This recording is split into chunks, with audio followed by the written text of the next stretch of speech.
நாளில் ஒரு வசனத்தை உங்க முன்னால வைக்கிறேன். யோபு எழுதின புஸ்தகம் 5ஆம் அதிகாரம் 16ஆம் வசனத்தை வாசிங்க. அதனால் தருத்திரனுக்கு நம்பிக்கை உண்டு.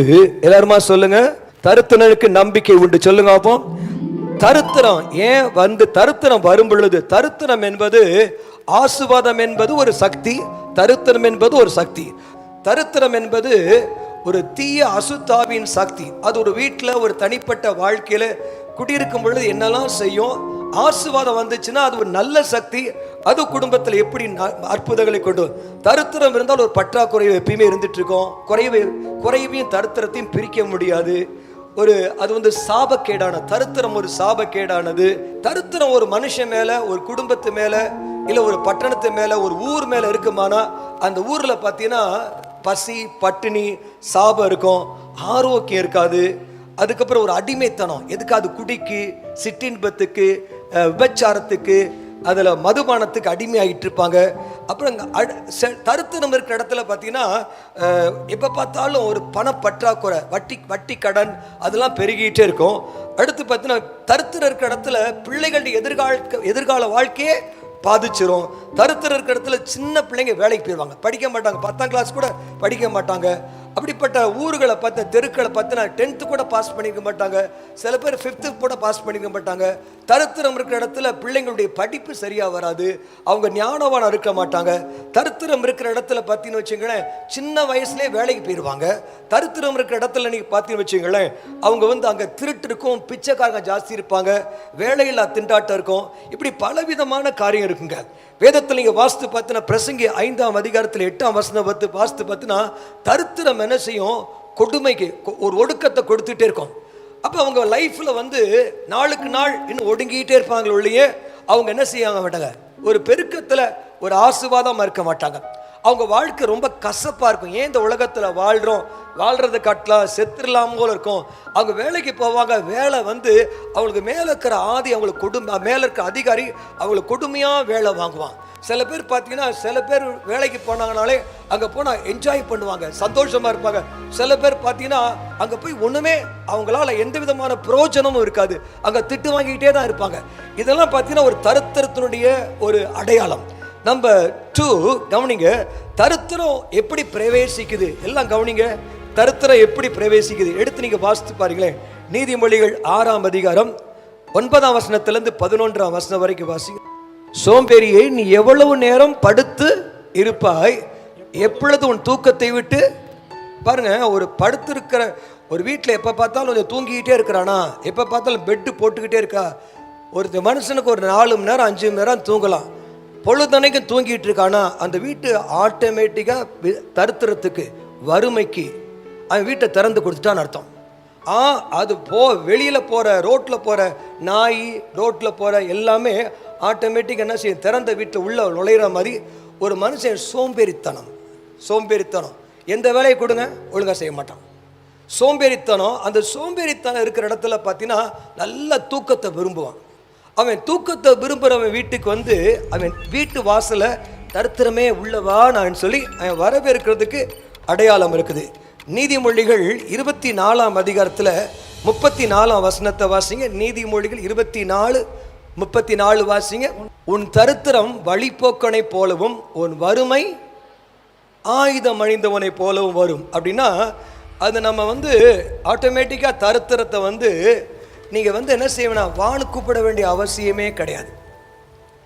இன்றைக்கி நான் பார்த்துருக்கேன், சில ஏரியாவில் பார்த்தா நீங்கள் பர்டிகுலர் அந்த 12வது வார்டெலாம் பார்த்தீங்கன்னு வச்சுங்களேன், பயங்கர செழிப்பாக இருக்கும். சில ஏரியா, சில தெருக்குள்ளே போனாலே அந்த தெருவே வெளிச்சமாக செழிப்பாக இருக்கும். சில ஊருக்கு போனீங்கன்னு வச்சுக்கல, நான் இந்த திருநெல்வேலி பக்கத்தில் ஏதோ ஒரு ஊருக்கு போயினேன், ஃபஸ்ட் டைம் ஏதோ ஊருக்கு போயினேன். அந்த ஊரில் அந்த கிராமத்தில் பார்த்தீங்கன்னா ஒரு பயங்கர மந்திரவாதி டோட்டல் ஏரியா அவ்வளோத்தையுமே இருட்டுக்குள்ளே கவி வச்சு எல்லா வீட்டுக்கு அவ்வளோ வீட்டில் இருக்க ஆம்பளைகளையும் குடிக்க வச்சுட்டான். குடிக்க வச்சு அவ்வளோ பேரும் அந்த ஏரியாவில் ஒருத்தன் கூட நல்ல வாழ்க்கை வாழல, நல்ல ஒரு குடும்பம் நடத்தலை. இங்கே பாருங்கள், தருத்திரம் எப்படி இருக்குன்னு கேட்டிங்கன்னு வச்சுங்களேன், தருத்திரம் அது ரோட்டில் போயிட்டு தான் இருக்கும். யாராவது ஒருத்தர் என்ன செய்கிறான், ஒரு சோம்பேறியாக இருக்கிறவன் அவன் என்ன செய்வான், அது ஆயுதம் அணிந்தவனை போல என்ன செய்வான், வீட்டுக்குள்ளே வந்துடுவான். இன்றைக்கி நீங்கள் கவனிச்சு பார்த்தீங்கன்னா இன்னைக்கு பார்த்தீங்கன்னு வச்சுங்களேன், ஆயுதம் அணிந்த பார்த்துருக்கீங்களா, இராணுவத்தை பார்த்துருக்கீங்களா, இராணுவம் வந்து அப்படியே பயங்கர ஸ்ட்ராங்கான இருக்கும்.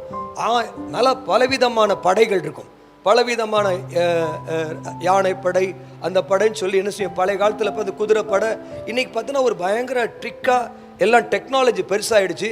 அவ்வளோ பவர்ஃபுல்லான தரித்திரத்தினுடைய வல்லமை ஒரு ஆயுதம் அணிந்தர் இராணுவத்தை போலக்கும்.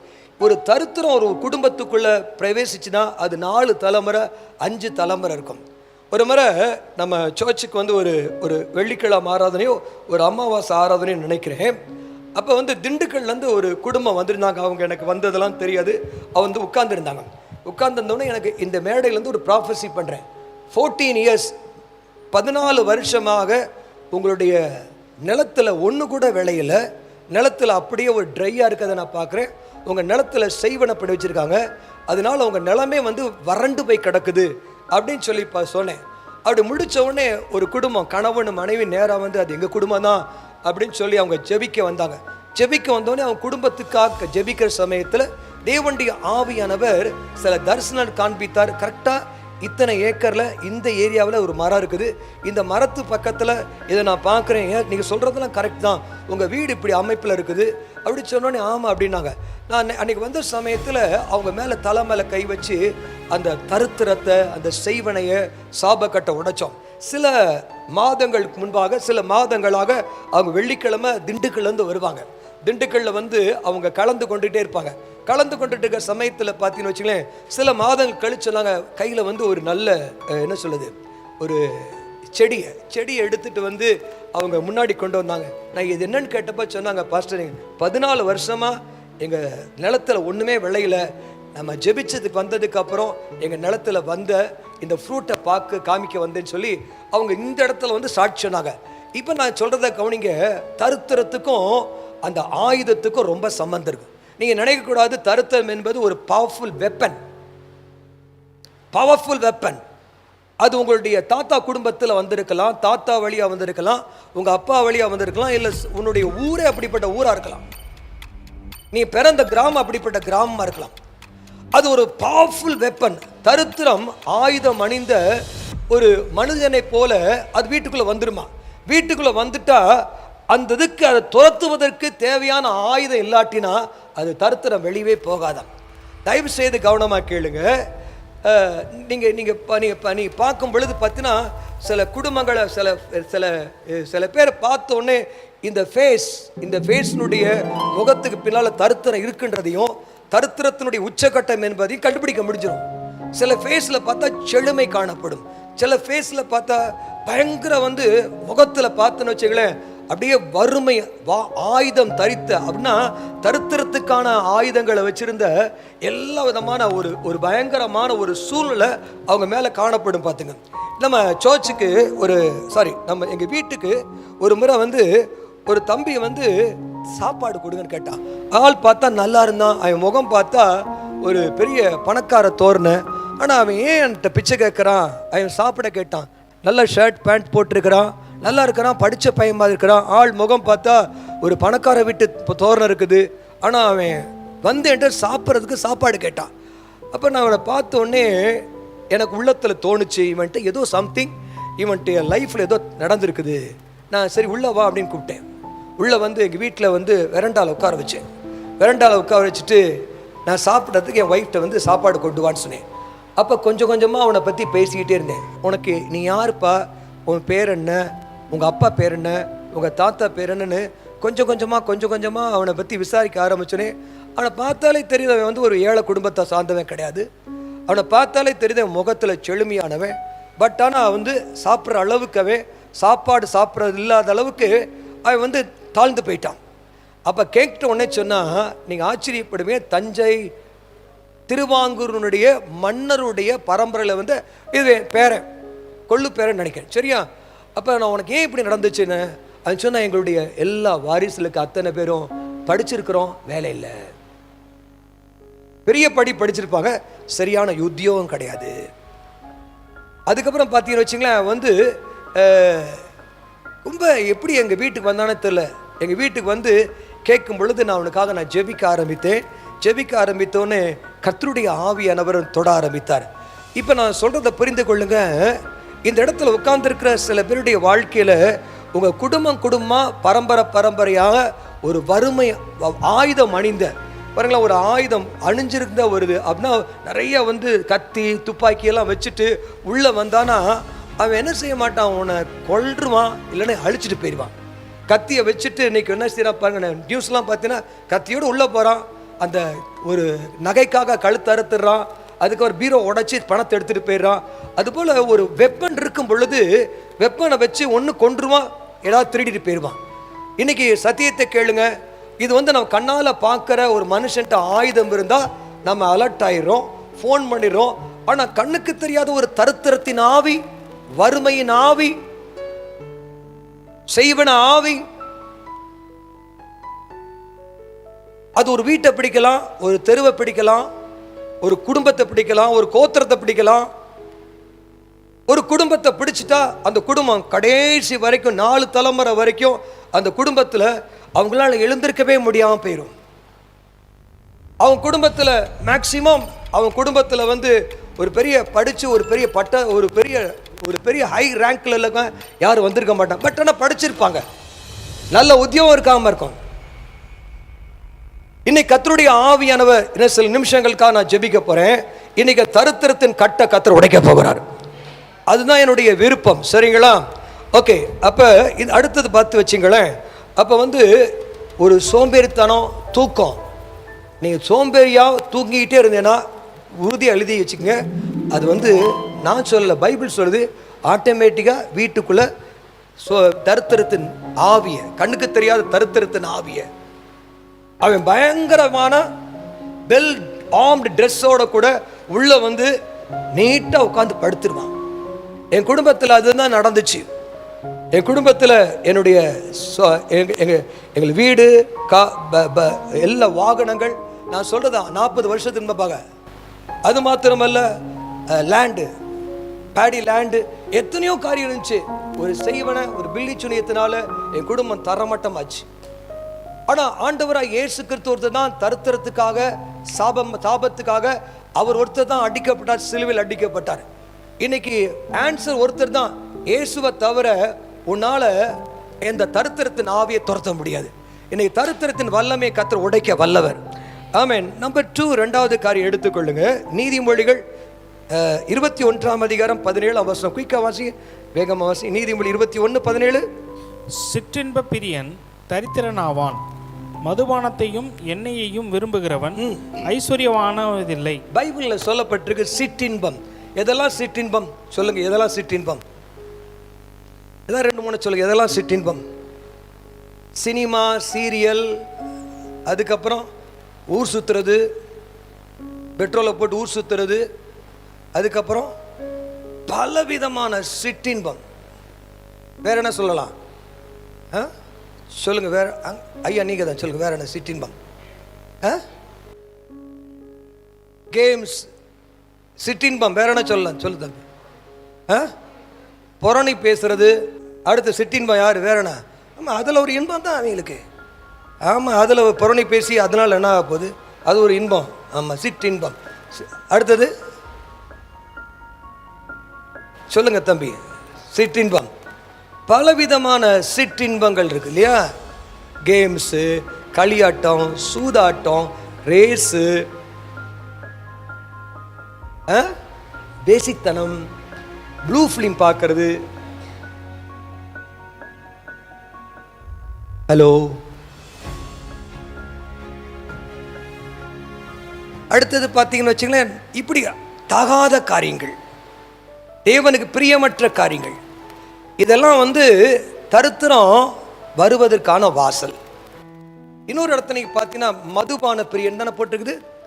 சிற்றின்ப பிரியவன் தரித்திரனாவான், மதுபானத்தையும் தண்ணி அடிக்கிற கேஸ் ரொம்ப எனக்கு பிடிக்காத காரியம், ரொம்ப வெறுக்கிற காரியம்.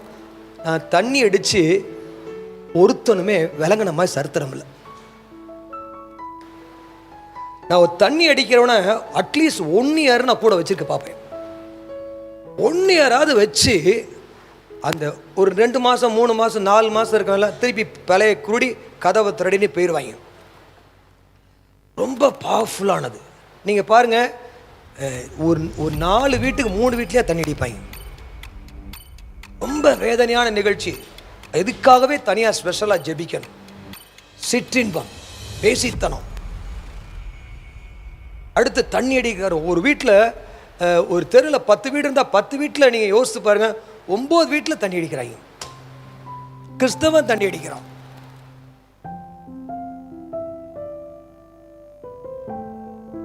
ஏன் நான் சொன்னா நீங்க ஆச்சரியப்படுவீங்க. ஊழியக்காரன் தண்ணி அடிக்கிறான், ரட்சிக்கப்பட்ட விசுவாசி தண்ணி அடிக்கிறான். குடி என்பது ஒரு பயங்கரமான ஒரு ஆயுதம் அணிந்த தருத்திரத்தின் ஆவி. சர்ச்சில் இருந்து கொஞ்ச நாள் இருந்தான். அவன் ஒரு பெரிய ரவுடியாக இருந்தான். ரவுடியாக இருந்தது மாத்திரமல்ல, அவன் ரொம்ப அந்த வட்டி தொழில் செய்கிறவன். வட்டி தொழில் செய்கிறவன் ரவுடியாக இருந்து ரட்சிக்கப்பட்டான். ரட்சிக்கப்பட்டதுக்கு அப்புறம் சர்ச்சில் நல்லா இருந்துட்டு இருந்தான். திடீர்னு என் கார் மேலேயும் என் பைக் மேலேயும் ஆசை வந்துருச்சு. அதுக்கப்புறம் பின்மாற்றம் அடைஞ்சு அவன் எந்த பாவத்திலேருந்து வெளியே வந்தானோ சேம் பாவத்துக்கு போயிட்டான் வெளியே.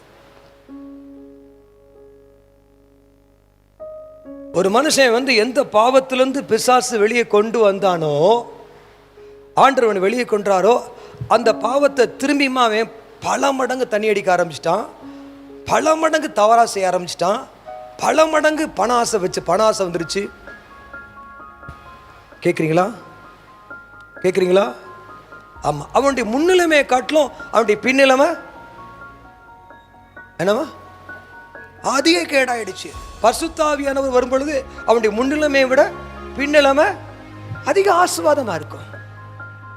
ஆனா ஒரு மனுஷன் எதுலேருந்து விடுவிக்கப்படுறானோ, விடுவிக்கப்பட்டு அதே பாவத்தில் திரும்பி சிக்கிட்டா அவனுடைய முன்னிலைமையை காட்டிலும் அவனுடைய பின்னிலைமை அதிக கேடா இருக்குதான். இன்னைக்கு கர்த்தருடைய வார்த்தையை கேளுங்க. நான் சொல்றேன், தருத்திரம் என்பது ஒரு ஆயுதம். தருத்தம் என்பது ஒரு ஆவி. இது போஜன பிரியன், மதுபான பிரியனுக்குலாம் வந்துருமா? எடுத்து வாசித்து பாருங்க. நீதிமொழி 23ஆம் அதிகாரம். குயிக் எடுங்க, வாசித்து முடிக்கணும். நீதிமொழி 23, 20, 21 வாசிங்க. மதுபான பிரியரையும் மாம்ச பெருந்தினிக்காரரையும் ஃபெல்லோஷிப்பை வச்சுக்காத. அப்படின்னா அவன் தின்னுக்கிட்டே இருப்பான். தீனி, கறி, மீன், கோழி, ஆடு, மாடு, பன்னி, பாம்பு, தவக்காலை எல்லாம் திம்பான். மாம்ச பெருந்தீனிக்காரன், ஆமா, அவனும் தருத்திரன் ஆயிருவான். அது 21 வசனத்தை வாசிங்க. 21. குடியனும் போஜன பிரியனும் தரித்திரர் ஆவார்கள். தூக்கம் கந்தைகளை உடுத்துவிக்கும். ப்ளீஸ் கவனிங்க, இது நான் சொல்ல. இன்னொரு வசனத்தை வாசிங்க. நீதிமொழிகள் 11:24 வாசிங்க. வாரி இறைத்தும் விருத்தி அடைவாரும் உண்டு, அதிகமாய் பிசினித்தனம் பண்ணி கஞ்சாம்பட்டிக. பக்கத்துல கஞ்சாம்பட்டிக. இந்த காரியத்தை சொன்ன பார்த்தீங்களா, யார் தருத்திரம் அடைவார்கள் அப்படின்னு சொல்லி. தருத்திரம் என்பது ஒரு பயங்கர பவர்ஃபுல் ஒரு ஸ்பிரிட், ஆவி. அது ஒரு பெரிய ஆர்மி மாதிரி. அது ஒரு ஒரு ஒரு ஸ்ட்ரக்சர். அதுக்கு ஒரு எப்படி பிரைம் மினிஸ்டர், பிரசிடென்ட், அமைச்சர்கள், அப்படி ஒரு பார்லிமெண்ட் இருக்கிறது மாதிரி தருத்திரம் என்பது ஒரு பெரிய ஒரு நாடை ஆளுகக்கூடிய ஒரு பெரிய தீய சக்தி, ஒரு வல்லமையான ஒரு ஆர்மி. இன்னைக்கு தருத்திரத்திலிருந்து கர்த்தராகி இயேசு உன்னை விடுதலை தர வல்லவர். வராமே சொல்லுங்களேன், ஹல்லேலூயா சொல்லுங்களேன். நானும் எப்படியாவது இந்த ஊரில் இருக்கிற மக்களை ஆசீர்வதிச்சனும். அவனுக்கு என்னத்தை கொடு, ஒரு கோட்டை கொடுத்து, ட்ரெஸ்ஸை கொடுத்து, அதை கொடுத்து வை, அடுத்து போய் பன்னீர்ல போய் உட்காந்துருப்பான். என்னத்தை கொடு, அவன் புத்தி மாறாது. நான் சொல்றது சரிதானா? ஆமா. என்னத்தை செஞ்சாலும் சரி, திருப்பி அந்த புத்தி இந்த ஏரியாவுக்காக பயங்கரமா ஜெபிக்கணும். இந்த ஏரியாவில் தருத்திரம், வறுமை, குடி, சிற்றின்பம், இந்த என்ன சொல்றது, என்னது, இந்த தருத்திர ஆவி இந்த ஏரியாவில் விட்டு உடைஞ்சு வெளியே போகணும். இதுக்காக வல்லமையாக ஜெபிக்கணும். அதனால தான் நம்ம சர்ச்சில் இருக்க ஸ்டாஃப் அத்தனை பேரும் உங்கள் சபையில், வீடுகளில் என்ன ஆவி கிரியை செய்து அந்த ஆவியை கொண்டு அந்த ஆவியிலேருந்து அவங்களை விடுவிக்கணும், போராடு விடுவிக்கணும். ஒரு அருமையான சகோதரன் நான் திருநெல்வேலிக்கு நான் மீட்டிங் போகிறேன். மீட்டிங்கில் நம்ம சர்ச்சுக்கு வந்த ஒருத்தர் வந்து திருநெல்வேலியில் போய் கடைசியாக உட்காந்துருக்காரு. என் போஸ்டர்லாம் பார்த்துட்டு மீட்டிங் வந்துட்டார். பார்த்தோன்னே நான் மேடையிலேருந்து பார்க்குறேன், கிட்டத்தட்ட 2000-3000 பேர் உட்காந்து கடைசியில் அவர் உட்காந்துருக்காரு. நேராக அவர் போய் பிடிச்சிட்டேன். பிடிச்சோடனே என்ன இங்கே இருக்கீங்கன்னு கேட்டேன். அவர் பெரிய ஃபாரினில் ஒரு பயங்கரமாக வேலை செஞ்சபடி தரமட்டமாயிட்டார். நான் அவரை பார்த்து கேட்டேன், என்ன இங்கே உட்காந்துருக்கீங்க கேட்டேன். இல்லை எல்லாம் போச்சு, வீடு வாங்க வேண்டிய தாம்பரத்தில் சென்னையில் வீடு வாங்குற சூழ்நிலை எல்லாம் போய் கடைசியில் அங்கே போய் உட்காந்துக்காரு. திருநெல்வேலியில் போய் உட்காந்து கேட்டேன், என்ன ஆச்சுன்னு கேட்டேன். எல்லாம் போச்சு பாஸ்டர். நான் சொன்னேன், ஒன்றும் பயப்படாதீங்க, நீங்கள் 3 நாள் மட்டும் நீங்கள் என்ன செய்யுங்க, என்னோட வந்து தங்கிருங்க. என் ஒய்ஃப் தெரியும், பிரின்ஸ் பாஸ்டருக்கு தெரியும், என்கிட்ட இருந்த பழைய பாஸ்டர்ஸ்க்கெலாம் தெரியும். 3 நாள் மட்டும் என் கூட தங்கிருங்க. அவங்களும் ஒய்ஃபும் வேஸ்தாம்பத்தில் இருக்க அரிசி மண்டிக்கு மேலே நம்ம சர்ச் இருந்துட்டு அங்கே தனியாக ஒரு கெஸ்ட் ரூம் இருக்கும். அந்த கெஸ்ட் ரூமில் 3 days ஃபாஸ்ட் பண்ணி வந்து ப்ரே பண்ணாங்க. 3 நாள் ப்ரே பண்ணி முடித்தாங்க. ப்ரே பண்ணி முடிச்சோன்னே 3ஆவது நாள் நான் அவங்க ப்ரே பண்ணி முடிக்கிற டயத்து போய் அவங்க மேலே கைகளை வச்சு அவளுக்காக ஜெபித்தோம். இயேசு கிறிஸ்து ஒருத்தர் தான் ஆண்டவர். தரித்திரம், சாபம், செய்வன, பில்லிச்சூனியம், கண்ணுக்கு தெரியாத ஒரு ஒரு ஒரு ஒரு எதிரி, அதுலேருந்து ஒரு குடும்பத்தை, ஒரு வாழ்க்கையை கொடுக்க முடியும்னா, விடுதலை கொடுக்க முடியும்னா அது இயேசு ஒருத்தரால் தான் முடியும். சத்தமா ஆமென் சொல்லுங்களேன். ஹல்லேலூயா. அவருடைய பிரச்சனைகள் எல்லாம் சொல்லி ஜெபித்த பொழுது ஆண்டவர் கட்டை உடைச்சார். திருநெல்வேலியிலிருந்து நேராக சென்னைக்கு வந்தார், தாம்பரத்துக்கு வந்தார். வீட்டுக்கு வந்து அட்வான்ஸ் கொடுக்க வழி இல்லை, அட்வான்ஸ் கொடுக்க வச்சோம். பிள்ளைகளுக்கு ஃபீஸ் கட்ட முடியல, சாப்பாடு இல்லை, எல்லாம் ஆரம்பத்தில் செஞ்சோம். இன்னைக்கு அவர் பயங்கர கோடீஸ்வரன். நான் இன்னைக்கு சேலஞ்சு பண்ணுறேன், தரித்திரத்தை அபிஷேகம் கட்டாயம் உடைக்கும். ஹல்லேலூயா. தரித்திரத்தை உடைக்கும். பாருங்க, தரித்திரம் உடைவதற்கு ஒரு 5 காரியத்தை நான் சொல்லி முடிச்சுறேன். ஓசியாவின் புத்தகம் 4ஆம் அதிகாரம் 6ஆம் வசனத்தை வாசிங்க.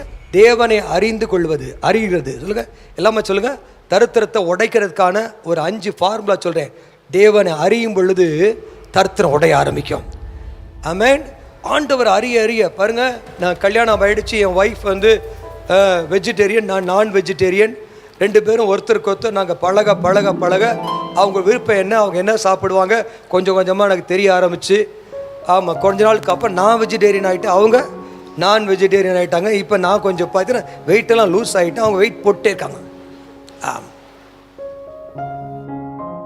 கவனிங்க. அப்போ நம்ம என்ன செய்கிறோம், பழக ஒருத்தருடைய காரியங்களை ஒருத்தர் புரிந்து கொள்ள ஆரம்பிக்கிறோம். நான் ஒன்று சொல்கிறேன், சேலஞ்ச் பண்ணேன். நீங்கள் இயேசுவை, இந்த பைபிளை வாசித்து இந்த பைபிளோட பழக ஒரு அற்புதமான வல்லம் இருக்கும் உங்கள் லைஃப்பில். தரித்திரம், சாபம், மந்திரக்கட்டு இதெல்லாத்தையும் கர்த்தர் உடைப்பார். 1 பேதுரு 2ஆம் அதிகாரம் 2 பேதுரு 1ஆம் அதிகாரத்தில் 2ஆம் வசனம் 3ஆம் வசனத்தை வாசித்து பாருங்களேன். தேவனையும் நம்முடைய கர்த்தராகிய இயேசுவையும் அறிகிற அறிவினாலே, எல்லாம் சொல்லுங்க, இயேசுவை அறிகிற அறிவினாலே உங்களுக்கு கிருபையும் பெருக கடவது, தம்முடைய மகிமையினாலும் காருண்யத்தினாலும் நம்மை அழைத்தவரை, எல்லாம் சொல்லுங்க, அறிகிற அறிவினாலே ஜீவனுக்கும் தேவ பக்திக்கும் வேண்டிய யாவற்றையும், தேவ பக்திக்கும் லைஃபுக்கு, ஜீவனுக்கும் தேவ பக்திக்கு வேண்டிய எல்லாவற்றையும் அப்படி திவ்ய வல்லமை. தரித்திரம் என்பது ஒரு சாப வல்லமை, ஆசீர்வாதம் என்பது திவ்ய வல்லமை. ராமே சொல்லுங்களேன். இப்போ இந்த நான் பாருங்க, எனக்கு வந்து ஒவ்வொரு மாதம் எனக்கு குறைஞ்சபட்சம் ஒரு 6 லட்சமாக தேவைப்படும். எவ்ரி மந்த் நான் வந்து மனுஷனை பிரியப்படுத்திட்டு அவன் தருவான் இவன் தருவான்ட்டுலாம் போகிறது கிடையாது. நான் ஆண்டவரை மட்டும் பிரியப்படுத்துவேன். என் ஒய்ஃப்ட்ட சொல்லி தைரியமாக இரு, பயங்கர தைரியமாக இரு, பயப்படாது, திட்ட நம்பிக்கையாரு. நம்ம இந்த வசனத்தை தேவனை அறிய நம்ம ஜீவனுக்கும் தேவ பக்திக்கு வேண்டி எல்லாவற்றையும் கர்த்தர் ஆமென் கட்டாயம் தந்துருவார். இன்னைக்கு நீ மற்ற மனுஷனை காக்கா பிடிச்சிட்டு இருக்கேன்னா உனக்கு இதில் பைபிள் மேலே ஒரு இன்ட்ரெஸ்ட் இல்லை. மற்ற மனுஷனை வந்து மற்ற மனுஷனை பற்றி நம்பிக்க வேண்டிய அவசியம் இல்லை. என் ஆண்டவர் என் தேவையை சந்திப்பார், என் ஜீவனுக்கு வேண்டியதை சந்திப்பார், என் காலையில் காஃபிக்கு வேண்டியதை சந்திப்பார், சாப்பாடை சந்திப்பார், டிஃபனை சந்திப்பார், வீட்டு வாடகை சந்திப்பார், எல்லாவற்றையும் சந்திப்பார். இந்த சபையை சந்திப்பார். எல்லாவற்றுக்கும் தேவையான ஜீவனுக்கும் தேவபக்திக்கு வேண்டிய எல்லாவற்றையும் திவ்ய வல்லமை அவரை அறிய அறிய அறிய அறிய யாரையும் காக்கா பிடிக்க வேண்டிய அவசியம் இல்லை. என்ன தேடி வரும். கத்தி ஒரு ஆமென் சொல்லுங்களேன். சத்தமா ஆமென் சொல்லுங்களேன். தருத்திரத்தை போக்குறதுக்கு நீ ஒரு தைரியமா, நான் சொல்றேன், மனுஷன் சொந்தக்காரன் தேவையில்லை, துபாயில் இருக்கிறான், இவன் இங்கே இருக்கிறான், யாரையும் பார்க்க வேண்டிய அவசியம் இல்லை. பைபிள் எடுத்துட்டு 24 மணி நேரத்தில் அட்லீஸ்ட் நான் என்னுடைய சமூகத்தில் 5 மணி நேரமாக உட்காருவேன். இதை படிக்க படிக்க படிக்க படிக்க இயேசுகிட்ட நெருங்க நெருங்க நெருங்க என் லைஃபுக்கு தேவையானது. எனக்கு ஒரு நாளைக்கு வரக்கூடிய சில சமயங்களில் அப்படியே டவுனாக இருக்கும், அப்படியே அடுத்த நாளைக்கு தேவையானதெல்லாம் சேர்த்து கற்றுக் கொடுப்பார். நான் சொல்கிறேன், ஆண்டவர் நல்லவர். அவரை அறிந்து கொள்ள, அவரை அறிந்து கொள்ள, அவரோட பழக பழக உன் தரித்திரம் உடையும். ஹல்லேலூயா. யாத்திராம் 3ஆம் அதிகாரம் 12ஆம் வசனத்தையும் 21ஆம் வசனம் 22ஆம் வசனத்தை வாசித்து பாருங்க. யாத்திராம் 3:12 வாசிங்க. உன்னோட இருப்பேன், நீ ஜனத்தை எகிப்திலிருந்து அழைத்து வந்த பின் நீங்கள் இந்த மலையிலே தேவனுக்கு ஆராதனை செய்வீர்கள். பாருங்க, கவனிங்க, ஆராதனை. இந்த ஆராதனை செய்யும் பொழுது கர்த்தருடைய ஆவியானவர் தரித்திரத்தை உடைப்பாராம். நீங்க எடுத்து வாசித்து பாருங்க. யாத்திராம் 3ஆம் அதிகாரத்தில் 21, 22 வாசிங்க. குயிக்கா வாசிங்க. அப்பொழுது இந்த ஜனங்களுக்கு எகிப்தியரின் கண்களில் தயவு கிடைக்க பண்ணுவேன், நீங்கள் போகும் பொழுது வெறுமையாய் போவதில்லை. அடுத்த வசனம், ஒவ்வொரு ஸ்திரீயும் தன் தன் அயலானிடத்தில் தன் தன் வீட்டில் தங்கிடத்தில் எல்லாரும் சொல்லுங்க, வெள்ளி உடைமைகள், பொன்னுடைமைகள், வஸ்திரங்கள். ராமன் சொல்லுங்களேன், எல்லாம் சத்தமா சொல்லுங்க. ஆண்டவரை ஆராதிக்கும் பொழுது சொல்லுங்க, ஆண்டவரை ஆராதனை செய்யும் பொழுது நம்மளை வெறுமையா போட மாட்டாராம். ஆமென். வஸ்திரம், வெள்ளி உடைமை, பொண்ணு உடைமை, ஆமென், அள்ளி கர்த்தர் கொடுப்பார். இன்னைக்கு நான் உங்களுக்கு சேலஞ்சு பண்றேங்க. நான் பல கிலோ கணக்கில் தங்கம் என் கைக்கு வந்துட்டு போயிருக்கு. பல ட்ரெஸ் என் கைக்கு வந்துட்டு போயிருக்கு. நான் வேணான்னு சொன்னா கூட வந்துகிட்டே இருக்கு. யாராவது ஒருத்தர் எதையாவது ஒன்று கொடுத்துக்கிட்டே இருப்பாங்க. உன் மேல கர்த்தர் தயவு வச்சா நான் ஜனங்கள் உன் மேல தயவுப்பான். ஒன்று தெரியும், ஆண்டவரை ப்ளீஸ் பண்ணிட்டோம்னா கர்த்தர் நம்மளை பார்த்த மக்கள் நம்மளை ப்ளீஸ் பண்ண ஆரம்பிச்சிருவாங்க.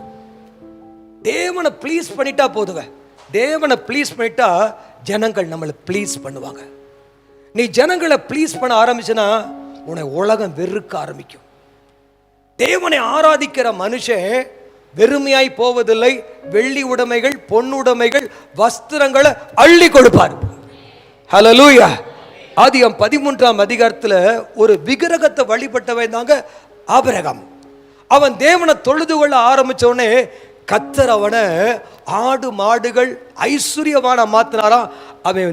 அவனுடைய ஐஸ்வர்யத்தை அவன் பூமி தாங்க முடியலையாம். ஆதியாம் 13ஆம் அதிகாரம் 4. தான் முதல் ஒரு பலிபீடத்தை உண்டாக்கினதுமான ஸ்தலம் மட்டும் போனான். அங்கே ஆபிரகாம் கர்த்தருடைய நாமத்தை தொழுது கொண்டான். கவனிங்க, நீங்க ஆராதனை செய்யும் பொழுது, தொழுகை செய்யும் பொழுது, தொழுது கொள்ளும் பொழுது கர்த்தர் உங்களை ஆஸ்திகளுக்கு, அந்தஸ்துக்கு ஆசீர்வாதம் மாற்றுவாரா. நான் கோச்சிக்காதீங்க, நான் சொன்னேன், சில பேர் வீட்டில் போனால் சில பேர் பாருங்க கேட்டு போன அமாவாசை மீட்டிங்கை முடிச்சுட்டு நானும் பாஸ்டர்ஸ் எல்லாம் ஒரு இடத்துக்கு போனோம். அந்த இடம் கிட்டத்தட்ட எத்தனை ஏக்கர் இருக்கும் தம்பி? 30 ஏக்கர். அப்படி 30 ஏக்கர் தானே? 30 ஏக்கர் கிட்டத்தட்ட பில்டிங்காக கட்டி போட்டுருக்கான். ஏகப்பட்ட பில்டிங். ஒவ்வொரு பில்டிங்கும் நம்ம சர்ச்சை விட ட்ரிபிள் மடங்கு. ஏகப்பட்ட பில்டிங். அது முத என்னையே தான் வாங்கிக்க சொன்னாங்க. சரியா?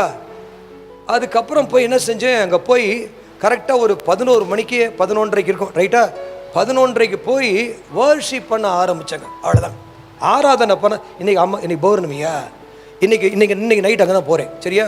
இன்னைக்கு நைட் அங்கே தான் பௌர்ணமி. ஆராதனை பண்ண ஆரம்பித்தாங்க. கிட்டத்தட்ட 3 hours ஆராதனை பண்ணோம். ஆராதனை பண்ண அப்படியே ஒரு மகிமையான மேகம் அந்த இடத்த கவ்விருச்சு.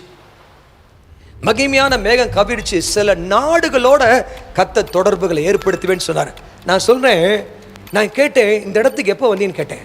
நான் சொன்னேன், இந்த இடத்துக்கு 2012ஆம் வருஷத்துக்கு அப்புறம் இன்றைக்கி தான் ஃபஸ்ட் டைமாக வரேன்றாரு. 2012 வருஷமாக இங்கே வரலையா? வரலை. இன்னைக்கு இந்த இடத்துல வந்து தேவனை இறங்கணும்னு சொல்லி நான் அம்மாவாசையில் நைட்டில் நான் ப்ரேயர் வச்சுருக்கேன். உங்களை கூப்பிட்டது காரணமே எனக்கு ஏதாவது கிடைக்கணும். 3 hours வர்ஷிப் பண்ணாங்க. 3 hours கவர்மெண்ட், தமிழ்நாட்டு கவர்மெண்ட் அவங்களுக்கு வந்து சீல் வச்சு அந்த 30 ஏக்கரையும் லாக் பண்ணிட்டான், எல்லாத்தையும் க்ளோஸ் பண்ணிட்டான்.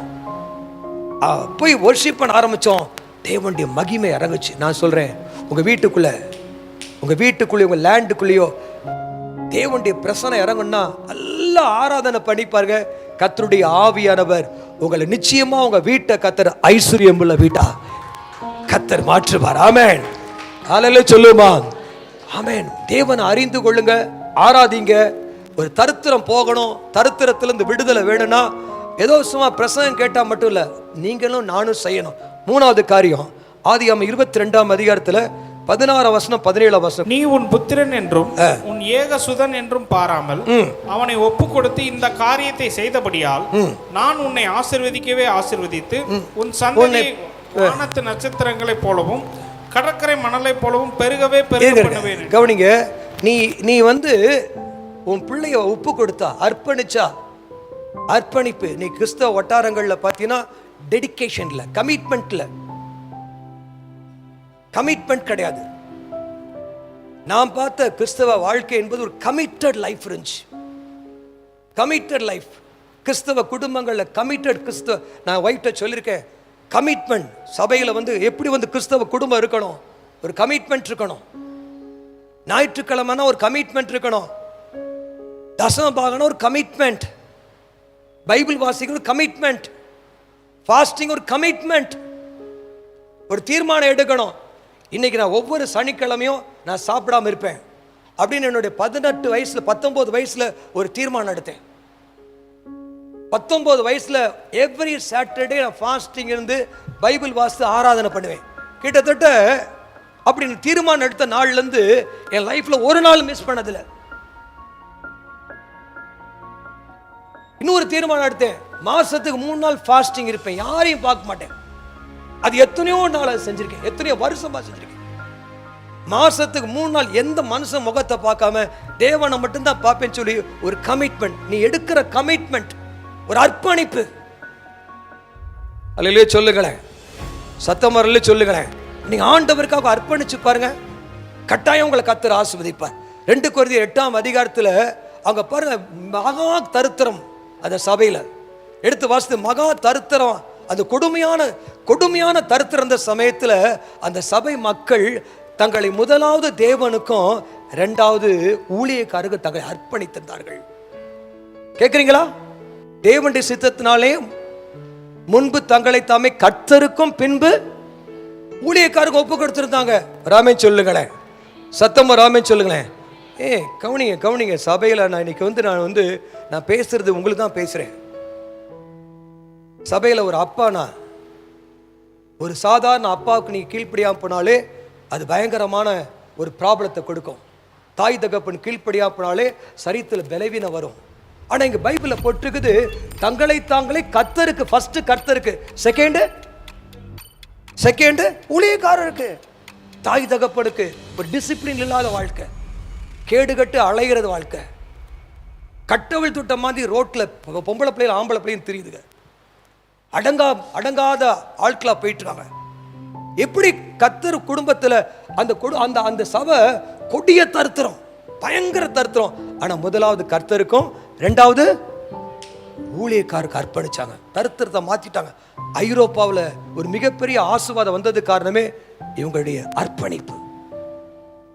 அல்லேலூயா. கமிட்மெண்ட், ஒரு கமிட்மெண்ட் எடுக்கணும்.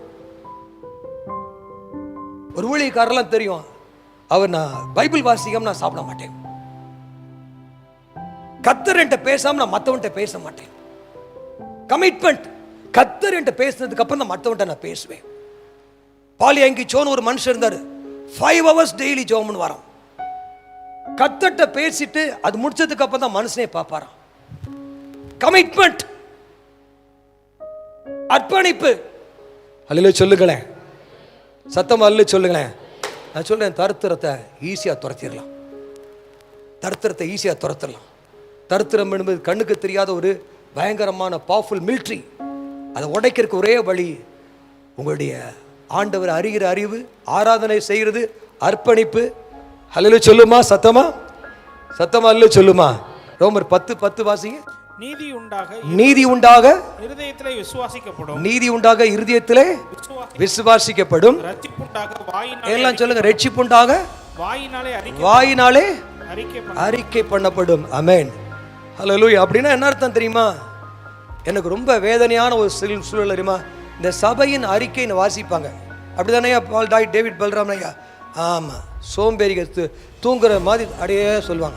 அறிக்கை, ரட்சிப்புண்டாக வாயினாலே, ரட்சிப்புண்டாக வாயினாலே அறிக்கை. அறிக்கை பண்ணும் பொழுதுதான் இரவும் பகலுமா வாயை திறந்து ஆண்டவர் சொல்றார், யோசுவா பார்த்து, உன் வழியெல்லாம் வாய்க்கணும்னா உன்னுடைய வாயில இந்த வசனத்தை பேசிக்கிட்டே இரு. அல்லேலூயா. வசனத்தை சொல்லிக்கிட்டே இரு, அறிக்கை பண்ணிக்கிட்டே இரு. கர்த்தரின் மேய்ப்பரா இருக்கிறார், நான் தாழ்ச்சி அடையேன், அவர் என்னை புல்லுள்ள இடங்களில் மேய்த்து அமர்ந்த தண்ணீரண்டையில் என்னை நடத்துவார், ஜீவன நாளெல்லாம் நன்மையும் கிருபையும் என்னை. அல்லேலூயா சொல்லுங்களேன், சத்தமா இல்ல சொல்லுங்களேன். உங்களுக்கு எது தெரியுதோ தெரியலங்க, கர்த்தரின் மேய்ப்பரா இருக்கிறார், கர்த்தரின் மேய்ப்பரா இருக்கிறார், நான் தாழ்ச்சி அடையேன். கர்த்தரின் மேய்ப்பரா இருக்கிறார், நான் தாழ்ச்சி அடையேன், என் ஜீவன நாளெல்லாம் நன்மையும் கிருபையும் என்னை தொடரும். அல்லேலூயா. அறிக்கை, வாயை திறந்துக்கிட்டு, வாயை திறந்து பேசிக்கிட்டே இருங்க. நான் சொல்றேன், பவர்ஃபுல், வல்லவர். எவ்வளவு தருத்திரம் இருந்தாலும், எவ்வளவு கடன் இருந்தாலும், எவ்வளவு சாபம் இருந்தாலும், இந்த வாயில மட்டும் அறிக்கை, இந்த வாயில மட்டும் ஆமென், ரட்சிப்பு உண்டாக வாயினால் அறிக்கை பண்ணப்படும். ஹல்லேலூயா. என் ஆசை தெரியுமா? கோச்சிக்காதீங்க, நான் கொஞ்சம் வித்தியாசம் பேசுறேன். இந்த குடியிலையும் தருத்திரத்திலையும் விபச்சாரத்திலையும் வேசித்தனத்திலையும் சிக்கி தவிக்கிறாங்க. ஊழியக்காரர் கீழ்ப்படிறது கிடையாது. இதுல இருந்து மக்களை விடுவிக்கணும் சொல்லி பயங்கரமா போராடிக்கிட்டு இருக்கேன். எப்படியாவது இந்த ஏரியா விடுதலை ஆயிரணும். எத்தனை பேர் நீங்க நினைக்கிறீங்க தாம்பரத்தில் ஒரு விடுதலை வேணும்? ஆமா, ராஜாவுல இருந்து கடைசி இந்த மூட்டோண்டு 13 வயசுக்காரைய கூட குடிக்கிறான்.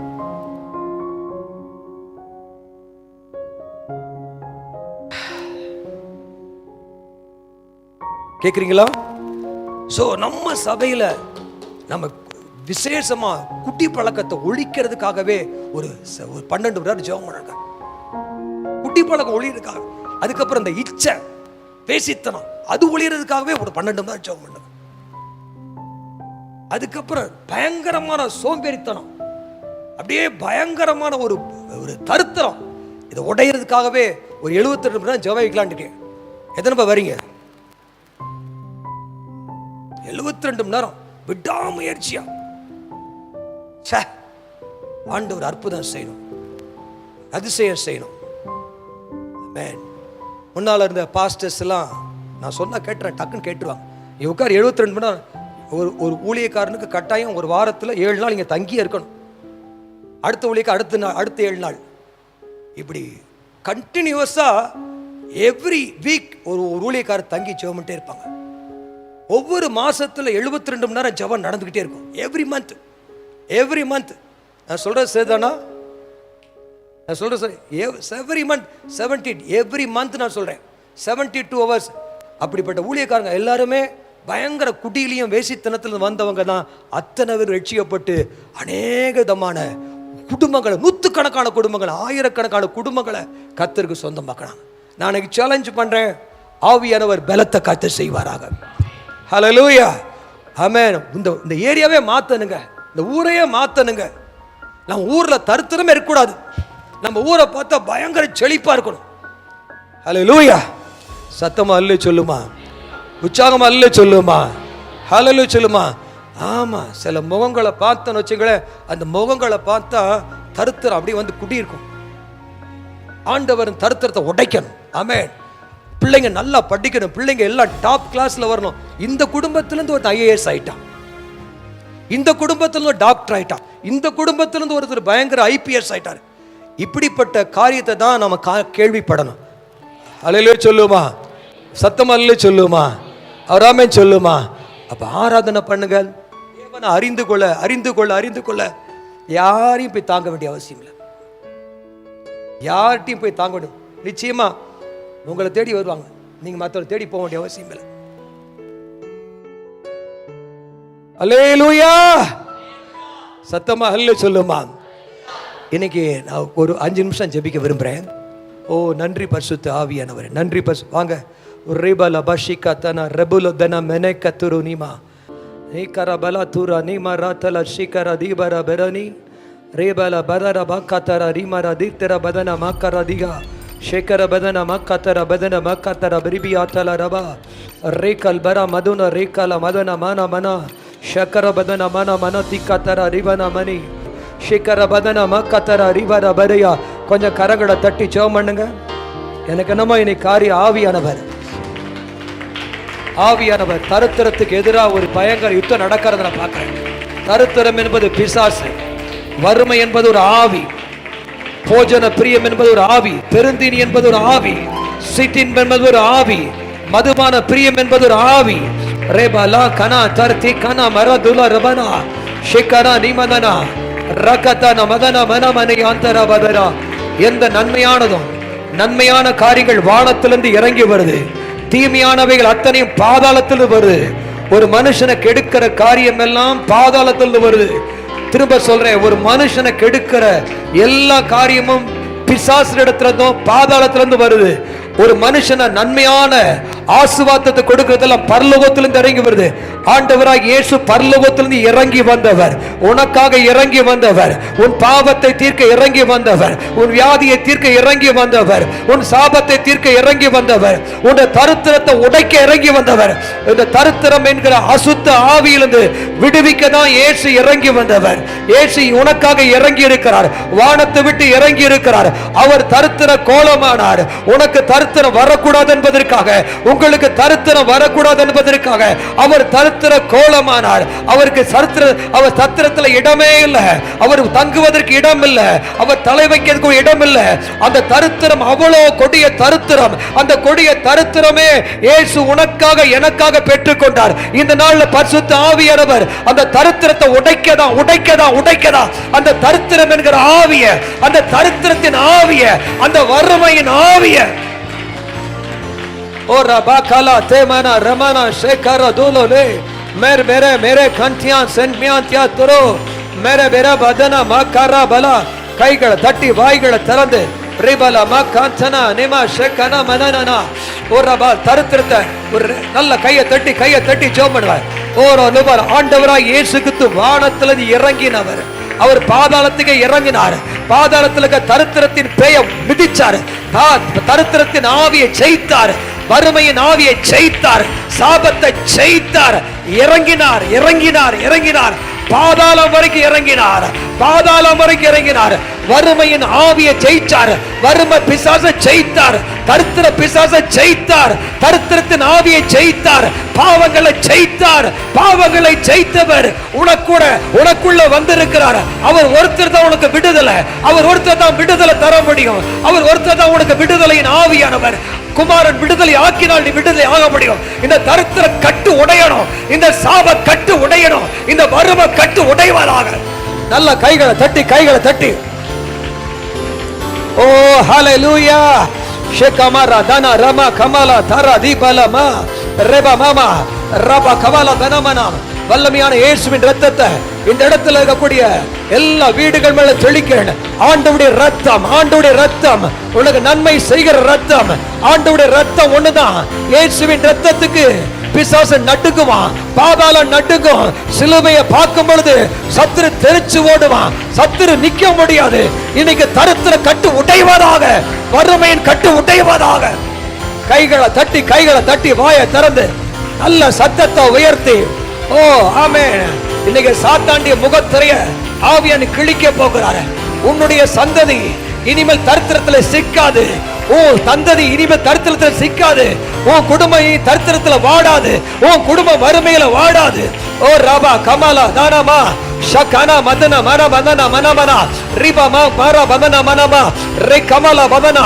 ஒரு கட்டுகள் உடைவதாக, விடுதலை உண்டாவதாக.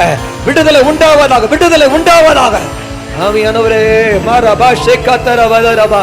ஆமென். ஹalleluya.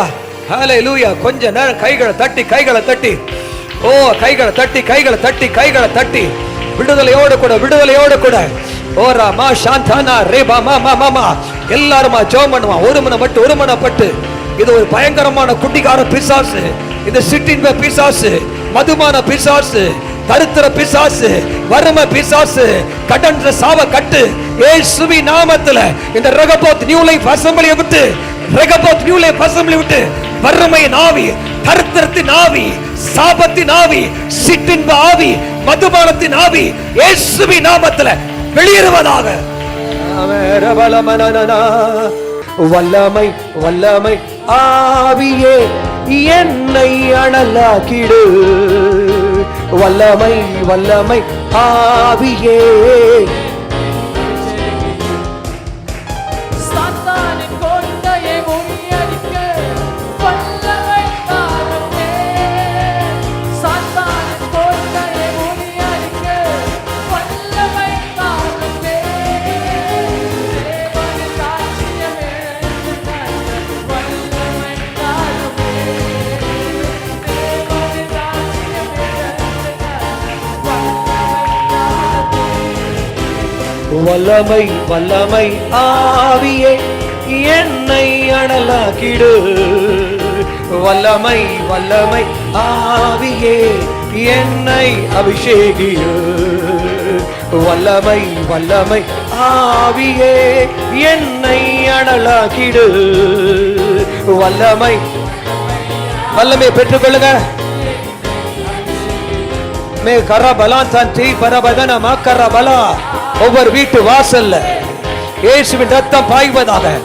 வறுமையை துரத்துகிறோம், வறுமையை வீட்டை விட்டு துரத்துகிறோம், வறுமையை வீட்டை விட்டு துரத்துகிறோம், தரித்திரத்தை வீட்டை விட்டு துரத்துகிறோம், தரித்திரத்தை துரத்துகிறோம், ஒவ்வொரு வீட்டை விட்டு துரத்துகிறோம், எங்க சபையை விட்டு துரத்துகிறோம். வறுமை வறுமை வறுமையை வறுமை வறுமை வறுமை ஆயுதம் அறிந்த வறுமையின் பலவானை, ஆயுதம் அணிந்த தரித்திர பலவானை இயேசுவின் நாமத்தில் ஒவ்வொரு வீட்டை விட்டு விலகுவதாக, விலகுவதாக, விலகுவதாக, விலகுவதாக, விலகுவதாக, விலகுவதாக, விலகுவதாக.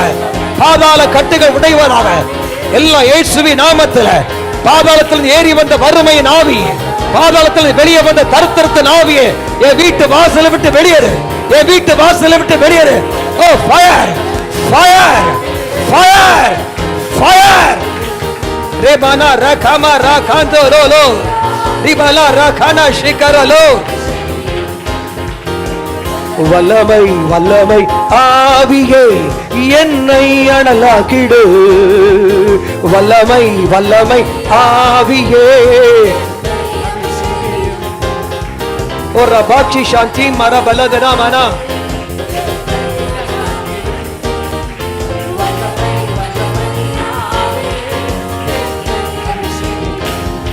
Oh, fire of Holy Ghost. ரிபாலா ராஷேகாந்தனா Rama. எத்தனை பேர் விரும்புறீங்க என் வீட்டுல இருந்து வறுமை இனிமேல் என் வாழ்நாள் முழுதுமா என்னுடைய சந்ததிக்குள்ளேயே வறுமை நுழையக்கூடாது, என்னுடைய தரித்திரத்தின் ஆவிய என்னுடைய பிள்ளைங்களுடைய வாழ்க்கையில நுழையக்கூடாது.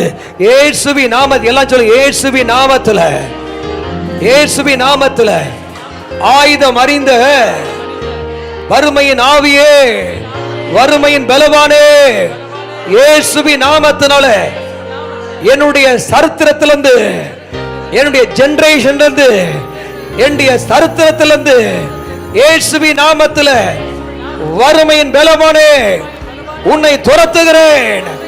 வறுமையின் ஆவியே, தரித்திரத்தின் பலவானே, இயேசுவின் நாமத்தினால என்னுடைய சாப கட்ட உடைக்கிறேன், சாப கட்ட உடைக்கிறேன். Get out, வெளியேறு. இன்னைக்கு சரியா பௌர்ணமி ஒரு வீட்டுல போய் ஒரு இடத்துல போய் பௌர்ணமி மீட்டிங்ல ஜெபம் பண்ண போறேன். அவங்க எதுக்குமா கூப்பிட்டுருக்காங்க? எங்க சேலம் 30 ஏக்கர் நிலம் செழிக்கணும், எங்க தொழில் செழிக்கணும். ஆகையால அமாவாசை கூப்பிட்டாங்க. இன்னைக்கு பௌர்ணமிக்கு போறேன். இன்னைக்கு கர்த்தருடைய ஆவியானவர் இந்த இடத்துல, கர்த்தருடைய ஆவியானவர் கட்டுகளை உடைக்க போகிறார்.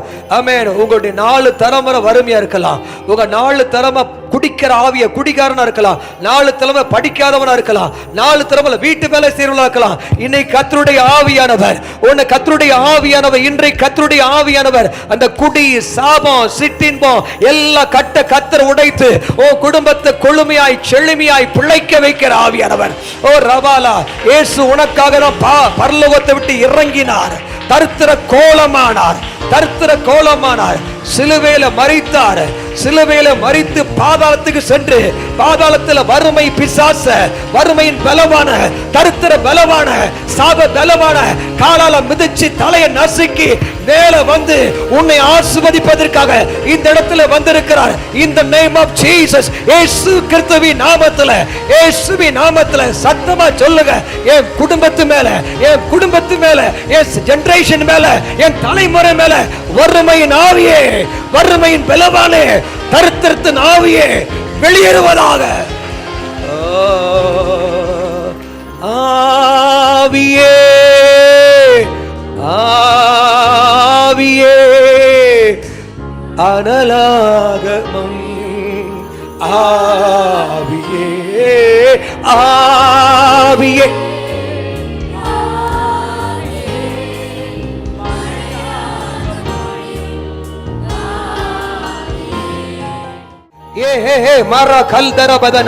இப்ப கர்த்தருடைய ஆவியானவர், கர்த்தருடைய ஆவியானவர் நான் தரிசனத்துல பார்க்கிறேன், ஒரு அக்கினி இறங்குறத பார்க்கிறேன், அக்கினி இறங்குறத பார்க்கிறேன்.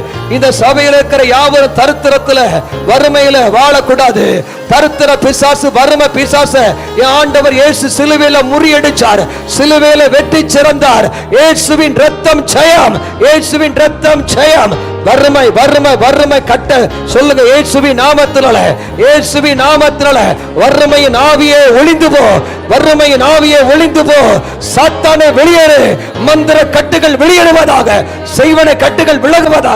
ஜெபனுங்க ஜெபனுங்க என்ன போய் ஜெபனுங்க. ஒரு பா பா பா பா தரா ஆமென். கடன் ஆவிகள், கடன் ஆவிகள், நெருக்கத்தின் ஆவிகள், ஒடுக்கத்தின் ஆவிகள், வேலையில்லாத ஆவிகள், படிக்க முடியாத சிறு பிள்ளைகளை வேலைக்கு அனுப்புகிற ஆவிகள், சிறு பிள்ளைகளை வேலைக்கு அனுப்புகிற ஆவிகள், சிறு பிள்ளைகளை படிக்காத படிக்க வீட்டில் சோம்பேறித்தனமாய் தூங்க வைக்கிற ஆவிகள் இயேசுவின் நாமத்தில் ஒவ்வொரு வீட்டை விட்டு விலகுவதாக, வீட்டை விட்டு விலகுவதாக. வறுமை பிசாசே, வறுமையின் ஆவியே in the mighty name of Jesus ஒவ்வொரு குடும்பத்தை விட்டு வெளியேறுவதாக. ஓ ரபா பா பா பா பா பா பா. ஆவியே ஆவியே மழையாக, fire of Holy Ghost, fire of Holy Ghost, fire fire. இயேசு சாமியோட வல்லமை மேல் இறங்கிட்டு இருக்கு. பணம் கொளிக்கிற ஒரு வல்லமை, பணம் ரிலீஸ் ஆகுது. ஐஸ்வரியத்தை ஐஸ்வரியத்தை ஐஸ்வரியத்தை ஐஸ்வரியத்தை ரிலீஸ் ஆகுது. ஐஸ்வரியத்தை சாபமே வறுமை கட்டுகள் கம் அவுட், வெளியேறுவதாக, வெளியேறுவதாக. ரபா பா பா பா பா பா லபா கரா தல ரபா ரேபா லமா. O fire of Holy Ghost, fire of Holy Ghost. ரீ பா மா மா மா மா ரீ கமலா தரமதன மா கரா மனான சிக்கரபா ரே கமலா தன மதன மனமா ர கலபரா. ஆமென். சிம்சோன் மேல ஆமென் ஆவி இறங்கின பொழுது எல்லா கட்டு உடைந்தது போல ஒரு ரமனா நீ கந்தர பதன மாலா. இயேசுவின் நாமத்தினால அந்த வீடு புது பொலிவோட கட்டப்படுவதாக, புது பொலிவோட கட்டப்படுவதாக, மகிமையாய் மாறுவதாக. ஒரு ரிபலா மஸ்ஸெக்கர மதனமனா ஆவிக்குரிய மாளிகை மாறுவதாக, அந்தகார நோய்கள் முறிவதாக. Fire of Holy Ghost. செழுமையை கட்டவளுக்கு ஆசீர்வாதத்தை ரிலீஸ் பண்றேன். Fire of Holy cost.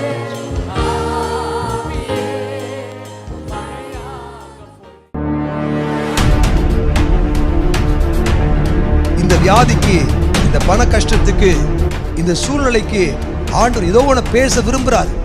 அவர் பேசுறத கேட்டுட்டா கட்டாயமா உன் லைஃப் டோட்டலா கம்ப்ளீட்டா கர்த்தர் உங்களை சுகமாக்குறது மாத்திரமல்ல, உங்க சந்ததிக்கு அந்த வியாதி வராது.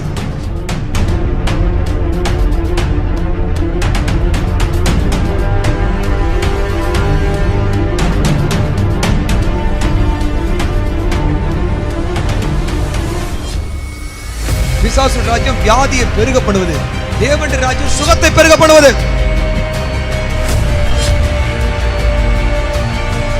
பரிசுத்த ஆவியானவர் உன் பாவத்தை மன்னிக்கிற காலம். பரிசுத்த ஆவியானவர் உன்னை சுகமாக்குற காலம்.